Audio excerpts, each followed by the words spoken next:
Você sabe que vai ser preso. Eu? Você é a Ali, certo? Sou. Ok.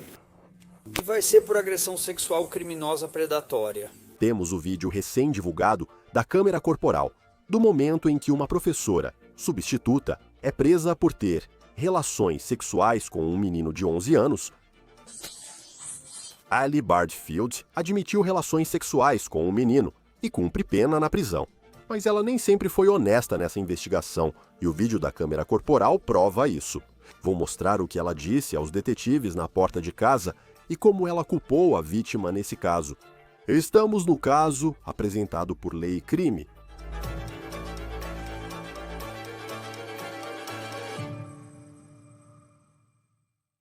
Ali Bardfield se declarou culpada por ter feito sexo com um aluno dela de 11 anos.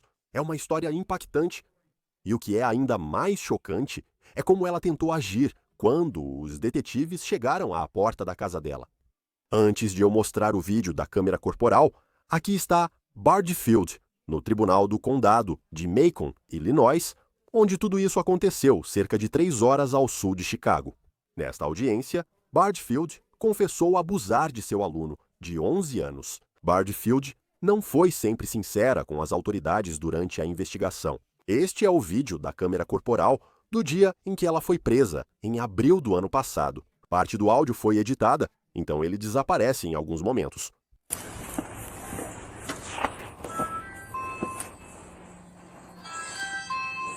Ok.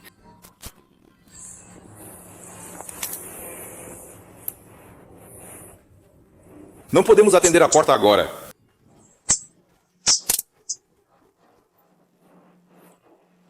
Ei, como você está? Ei, a Ali está em casa? Sim. Ok.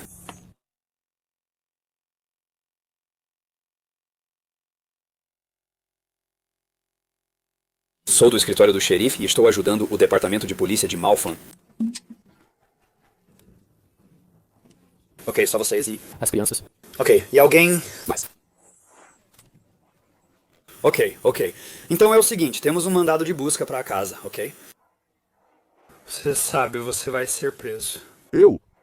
Você é a Ali, certo? Sim. Ok, e vai ser por agressão sexual criminosa predatória também.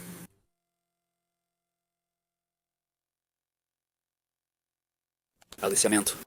Estamos aqui para conferir e garantir que pegamos tudo o que precisamos da casa, certo? Para quê? Sim, então eu vou te explicar melhor sobre isso lá dentro. Um segundo, tudo bem? Na verdade, se vocês quiserem entrar e começar a conversar com os cachorros, a gente vai ter que seguir vocês.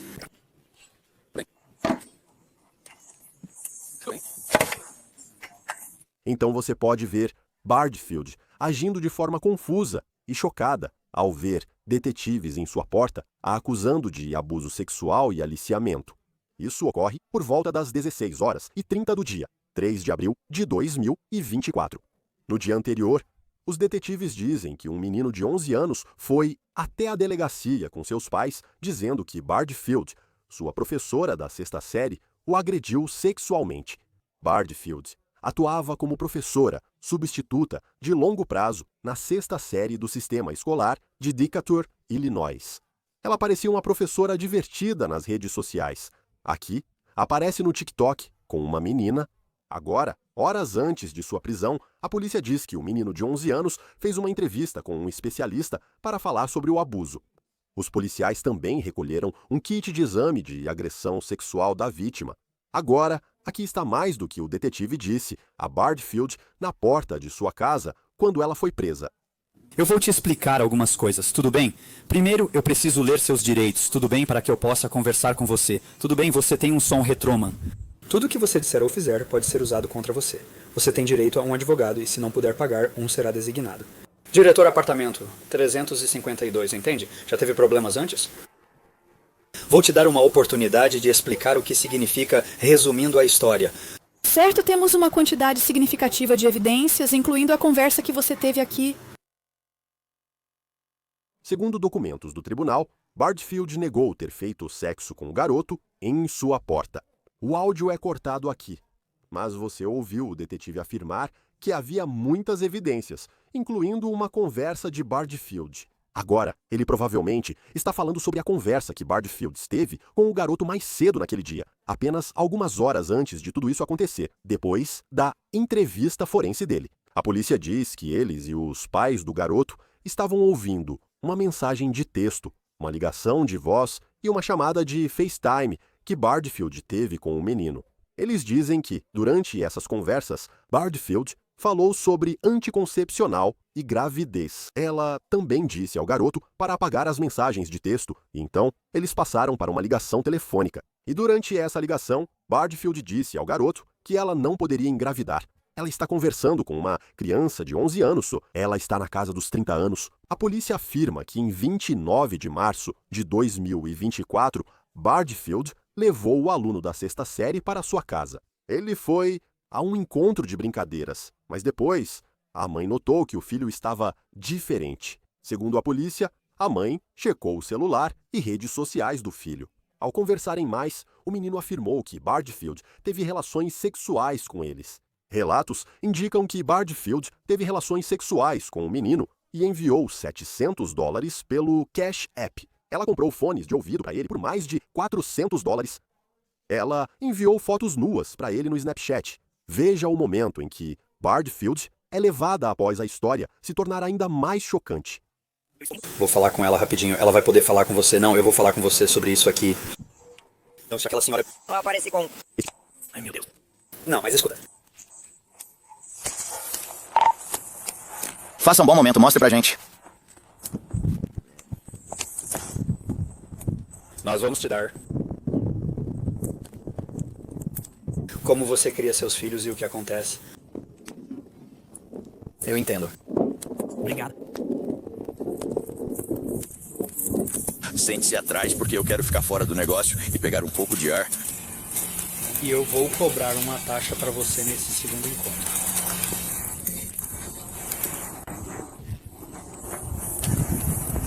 OP remover. Desejo falar isto. É um tijolo.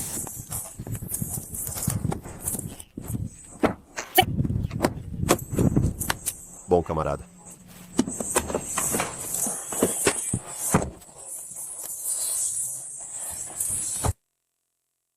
Bardfield entra em um carro da polícia para falar com os detetives. O áudio foi editado, mas de acordo com os documentos judiciais que temos, foi isso que ela disse. Primeiro, ela negou ter feito sexo com o garoto, mas o detetive mencionou as fotos nuas que ela enviou para ele no Snapchat. E quando perguntaram por que ela, uma professora na casa dos 30 anos, enviaria fotos nuas para um garoto de apenas 11 anos, ela disse, abre aspas, ele ficava pedindo e não me deixava em paz. O documento afirma ainda que a vítima enviou fotos explícitas para a professora. Você já percebeu como certos hábitos entram no seu dia sem perceber? Para muitos, isso é agir no automático quando está estressado ou cansado, mesmo sabendo que não faz bem. Por isso quero falar sobre nosso patrocinador, Fume. É um dispositivo de ar aromatizado premiado que é ótimo para combater a fixação oral e o hábito de ficar mexendo as mãos. Ele oferece um ótimo sabor, como aquele estímulo que você procura, mas sem nenhum produto químico nocivo.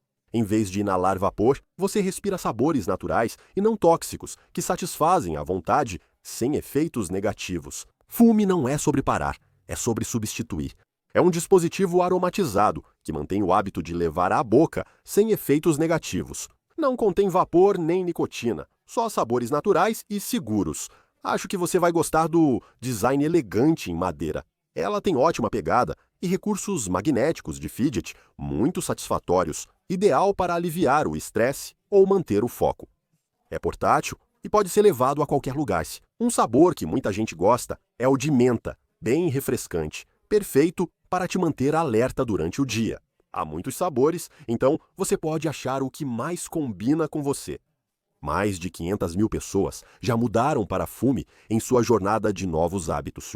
Então, se você está pronto para experimentar por conta própria, agora é a hora. Por tempo limitado, ao usar meu código para pedir o Journey Pack, você ganha um Fume Topper grátis para aprimorar sua experiência. Acesse tryfume.com/crime ou escaneie o QR Code para garantir o seu hoje. No vídeo da câmera corporal, do qual o áudio foi editado, podemos ver os momentos dessa conversa dentro da viatura em que os policiais estão apresentando as provas que têm contra ela. Você pode vê-la pondo a cabeça entre as mãos ao perceber qual deve ser seu destino. É notável que Bardfield tentou várias vezes dizer que o menino deu em cima dela, que tudo isso foi culpa do garoto de 11 anos. Ao final da conversa, Bardfield foi questionada, conforme documentos judiciais, sobre como se sentia. E ela responde, abre aspas, eu tenho meu diploma em Justiça Criminal. Estou no meu programa de mestrado. Não é assim que eu quero que minha vida seja. Mas eu não queria que a vítima se sentisse desconfortável, como eu me senti desconfortável. Mas eu só estava tentando agir como se nada tivesse acontecido e apenas estar lá para ele. Ao fim da conversa na viatura, a polícia afirma que Bardfield ameaçou se suicidar. Ela foi algemada e levada à cadeia do condado, ficando detida sem fiança desde então, segundo a WND Televisão. Este é o momento em que o juiz, na primeira audiência, informou Bardfield sobre a possível punição das acusações. É um crime de classe X com pena de 6 a 60 anos no Departamento de Correções. A pena deve ser cumprida em 85% seguida de liberdade supervisionada obrigatória de 3 anos até o resto da vida e multa de até $25 mil. Não é uma infração elegível para liberdade condicional. E se fosse condenada, teria que se registrar como agressora sexual pelo resto da sua vida. Em agosto deste ano, Bardfield admitiu ter tido relações sexuais com o garoto. O Estado agora pede no máximo 40 anos de prisão nesse acordo, em vez dos 60 anos que ela enfrentaria se fosse considerada culpada no julgamento. Contactei o Distrito Escolar Público de Decatur, onde Bardfield trabalhava, para comentar após sua confissão de culpa. Disseram que, por não serem parte no caso criminal, não comentariam. Demitiram Bardfield após sua prisão. A vítima e sua família, porém, estão processando o distrito escolar e afirmam que o que aconteceu não foi um caso isolado. Falei com Sim Cunningham, representante da família, e ele comentou sobre seu processo. O que eles realmente querem que aconteça, porém, é que outras crianças e outras famílias que possam ter sido vítimas dos atos dessa mulher se sintam confiantes de que, se denunciarem, nós podemos, responsabilizar o distrito escolar pela falta de supervisão que permitiu que a senhora Bardfield cometesse esses atos.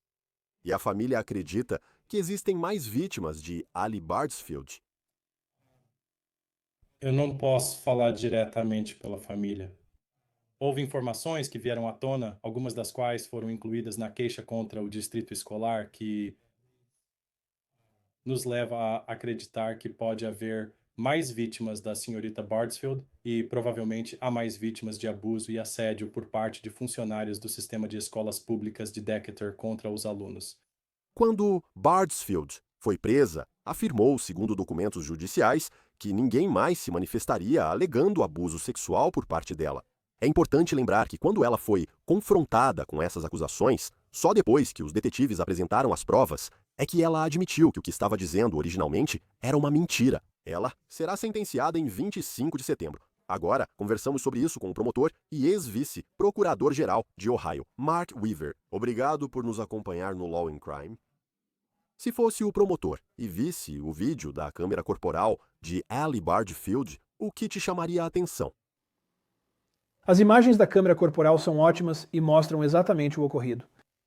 Os delegados do xerife agiram com extremo profissionalismo ao cumprir o mandado de busca. Ela entregou bem rápido, ela contou a verdade bem rápido.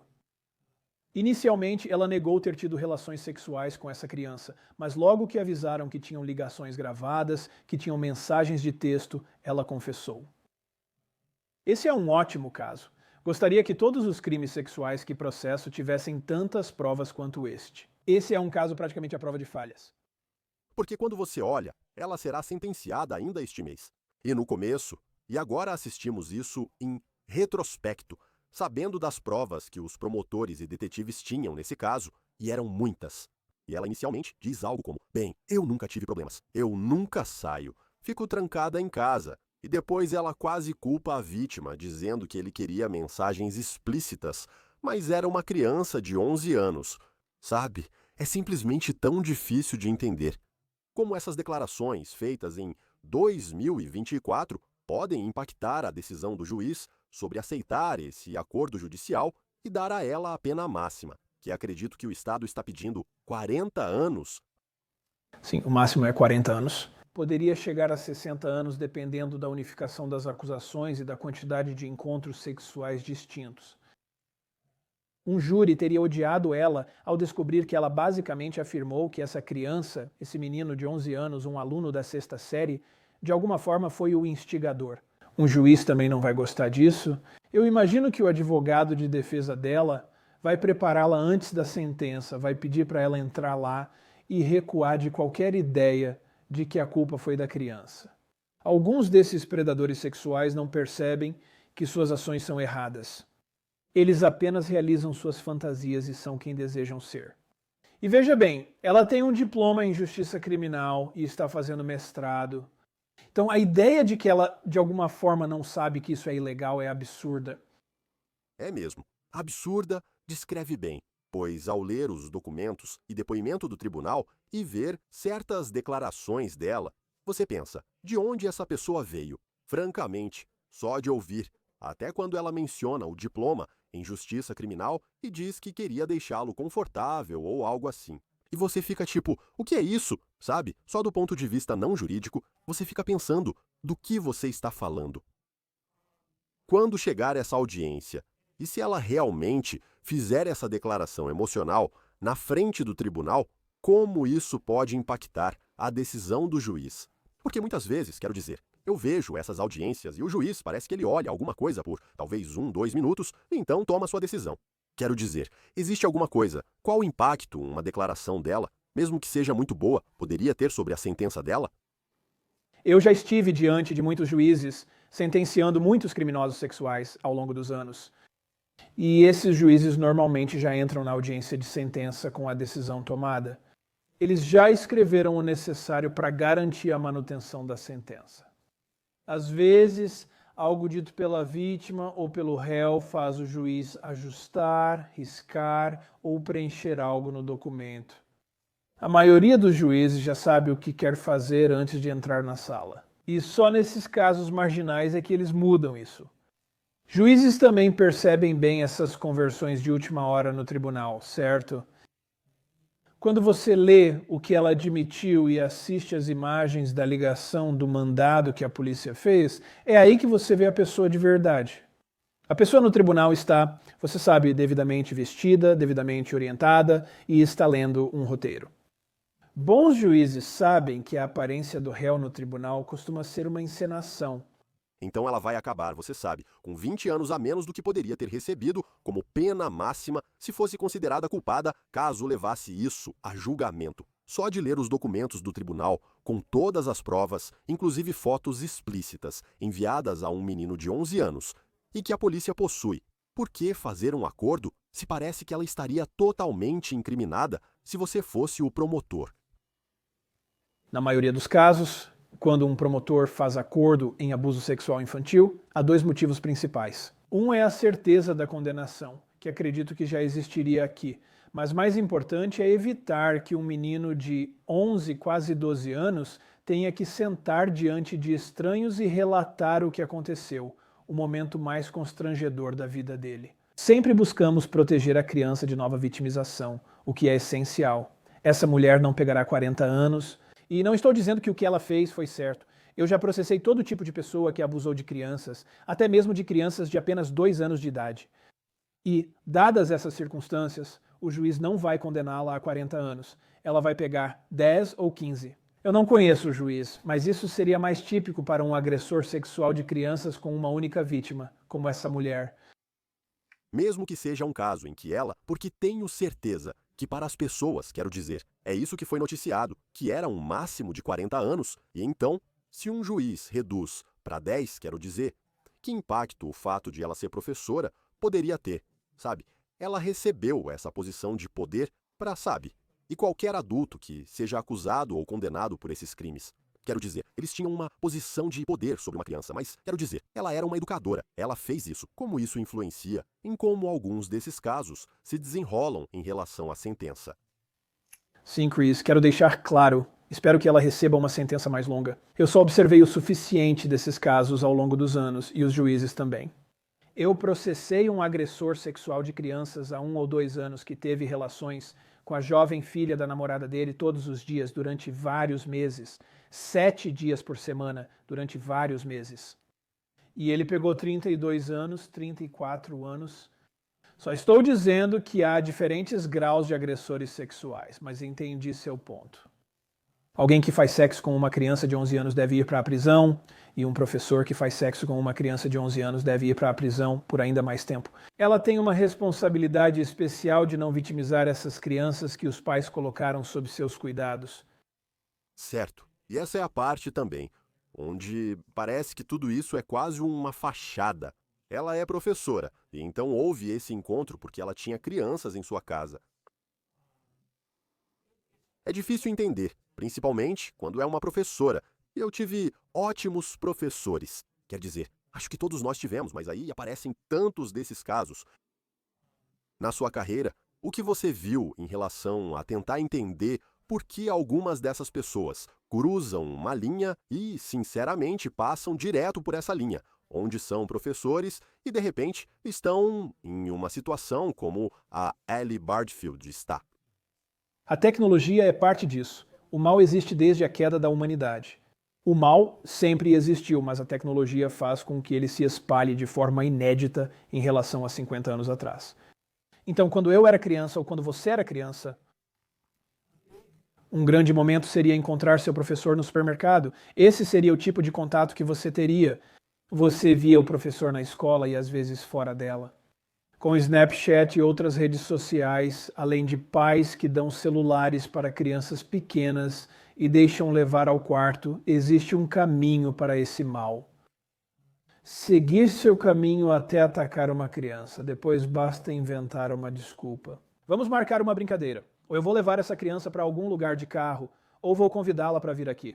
A tecnologia não causa isso, mas possibilita que aconteça de forma antes impossível há 50 anos. Também notei isso nos documentos do tribunal, onde ela disse ter colocado seu número na parede da escola para alunos da 6ª série.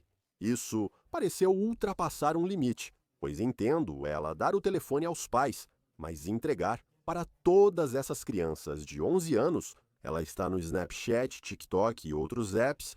Isso parecia, para um professor, realmente ultrapassar um limite importante. Há um processo civil em andamento, movido pela família da vítima, contra o distrito escolar. Mas do ponto de vista criminal, se, por exemplo, um processo civil concluir que certas coisas não foram feitas pela escola, eles não comentaram nem sobre o caso civil, nem sobre o criminal. Mas que tipo de investigação normalmente é feita em um distrito escolar depois que um professor como esse é considerado culpado, para garantir que não exista algum problema sistêmico dentro desse distrito escolar que possa permitir que isso aconteça novamente? Há 2 formas principais de responsabilizar escolas. A primeira é por meio de ação civil, com pagamento de indenização se forem considerados negligentes. A segunda questão é o processo regulatório. Qualquer método usado por Illinois para regular escolas assim pode resultar na retirada de sua licença. Raramente alguém em uma escola é acusado criminalmente por um ato do qual não tinha conhecimento. Se essa escola tinha políticas dizendo para não fazer isso, se oferecia treinamento. Agora, há alguma indicação de que ela pode não ter feito o treinamento, mas se havia treinamento dizendo para não fazer isso, isso normalmente é suficiente para evitar que uma escola seja acusada criminalmente. Como promotor, não me interessa o que a escola fez, a menos que um desses administradores soubesse e não informasse as autoridades. Assim, fico bem interessado em conversar e talvez acusar essa pessoa. E na sua carreira, quando você teve que processar casos de crimes sexuais como esse, com predadores sexuais, porque eu acho que na nossa cabeça, quando pensamos em um predador sexual, provavelmente vem um estereótipo de que é um homem que faz isso. Em alguns casos, com professoras, você vê que ela tem cerca de 30 anos. Ela é uma mulher jovem que está dando aula na escola. Você já viu um perfil assim? Como o perfil dos predadores varia nesses casos, talvez além do estereótipo que existe há muito tempo sobre como as pessoas imaginam que é a aparência de um predador sexual. Sim, não existe um perfil que vá ajudar os pais de verdade, mas você está certo ao dizer que existem casos nós chamamos de predadores bonzinhos. Pessoas que normalmente são legais e gentis com seus filhos, pessoas que participam da vida do seu filho de forma positiva de um lado, talvez indo aos jogos e torcendo por eles, ou dando um high five quando eles tiram uma boa nota ao sair da sala de aula. Mas, por outro lado, eles estão se aproveitando e vitimizando a criança. Então, se os pais só devem proteger os filhos. E isso significa saber o que eles estão fazendo e impor que isso é uma das minhas regras. Nenhum adulto pode conversar com o meu filho sem que eu saiba qual é o assunto da conversa. Então essa ideia de, ei, crianças, aqui está meu número de telefone, me liguem diretamente, isso é inapropriado. E como é para você, quero dizer, ao processar um desses casos recentemente, penso em um dia de audiência de confissão, onde, como promotor, parece que grande parte do trabalho já está feita. Você conseguiu uma condenação. Ela está se declarando culpada. Ela vai para a cadeia por anos. Mas como é isso emocionalmente para você? Esperar para ouvir o que o juiz vai dizer sobre qual será a sentença. Sempre que isso acontece comigo, sinto muito pelos sobreviventes, encontro com eles antes e quase sempre após a audiência. Meu coração está com eles. Muitos perguntam ao Mark como ele lida com casos tão difíceis e trágicos. É por causa das vítimas, é porque alguém precisa defendê-las. No dia da sentença, sabendo que fiz meu trabalho, talvez já tenha minhas observações prontas. Em alguns casos, talvez eu esteja lendo a declaração da vítima ou a própria vítima esteja lendo a declaração. Então, certamente estou interessado no que o juiz vai decidir, mas o que mais me importa é que as vítimas se sintam confortáveis na sala do tribunal, que tenham seu momento para dizer o que querem dizer e, assim, consigam um pouco de encerramento. Sabendo que eles tinham as provas digitais da conversa que ela teve, das declarações que ela mesma estava fazendo, quero dizer, ela acabou admitindo para as autoridades e ainda tem as fotos nuas que foram enviadas pelo Snapchat. Se isso tivesse ido a julgamento, seria necessário que o menino de 11 anos testemunhasse ou haveria uma maneira de conseguir a condenação sem precisar colocar o garoto no banco das testemunhas?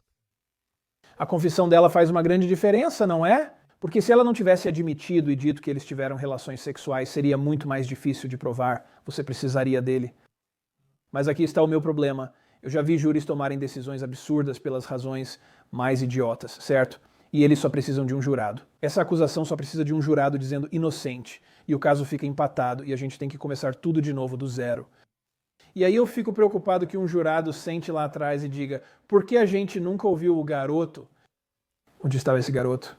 Há uma forma de explicar. Quando o defensor da vítima ou o policial investigador está no banco das testemunhas, você pergunta qual o protocolo para evitar revitimizar as crianças. Mas os jurados podem querer ver isso, mas acho que a maior preocupação aqui é que o juiz provavelmente não vai dar a ela 40 anos. Então, a ideia de aceitar um acordo e reduzir de 60 para 40, ela não vai pegar 40 anos. Isso ficou dentro do que o promotor queria conseguir. Por fim, Mark, cobrimos muitos casos de professores acusados e até condenados por má conduta sexual com crianças. E seria fácil olhar para as reportagens da mídia e dizer que isso está acontecendo mais. Você sente que está vendo mais casos assim, ou é apenas uma situação em que estamos aprendendo mais sobre isso? Um pouco dos dois. Isso ocorre mais porque a tecnologia permite que professores e alunos conversem em particular, acreditando estar em um ambiente sem monitoramento. E o outro motivo é que provavelmente está acontecendo um pouco mais porque os costumes da sociedade hoje são fazer o que te faz sentir bem, o que te dá prazer. Amor é amor, independente do que ocorra. Essa atitude, quando levada ao extremo, nos leva a situações como essa. Tenho certeza de que ela não via como um ato violento, mas sim como algo amoroso. Não foi. Foi abuso, mas na cabeça dela tenho certeza de que ela achava que estava fazendo algo perfeitamente normal. Mesmo com diploma em justiça criminal, a lei considera isso ilegal. E nós já tínhamos coberto essa história antes. Eu não. Ainda não tinha lido que ela tinha diploma em justiça criminal, o que tornou tudo ainda mais difícil de tornar chocante. Mas isso faz parte. Mark Weaver, é sempre ótimo ter você aqui no Law and Crime. Obrigado por nos ajudar a analisar isso. Nós agradecemos. Obrigado, Chris. Isso é tudo do On the Case pelo Law and Crime, inscreva-se no nosso canal no YouTube e Spotify. Sou Chris Stewart. Nos vemos na próxima vez.